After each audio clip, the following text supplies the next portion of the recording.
कुबड़ी औरत की शिफा। और सब्बत के दिन वो किसी इबादत खाने में तालीम देता था, और देखो एक औरत थी जिस पर 18 बरस से कमज़ोरी की रूह थी।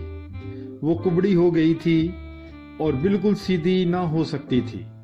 यीशु ने उसे देखकर अपने पास बुलाया और उसे कहा, बीबी तू अपनी कमज़ोरी से छूट गई। और उसने उस पर हाथ रखे और वो उसी दम सीधी हो गई और खुदा की तमजीद करने लगी।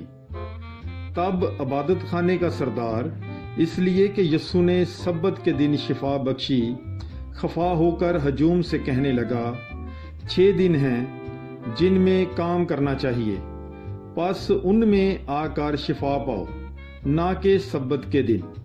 तब खुदावंद ने उसका जवाब दिया और कहा, ऐ रियाकारो, क्या हर एक तुम में से सब्बत को अपने बैल या गधे को थान से नहीं खोलता और पानी पिलाने नहीं ले जाता?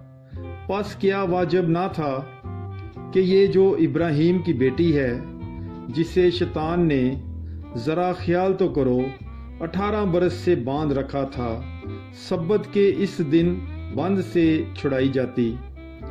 और जब वो ये बातें कहता था तो उसके सब मुखालिफ शर्मिंदा हुए और सारा हजूम उन शानदार कामों से खुश होता था जो उससे होते थे।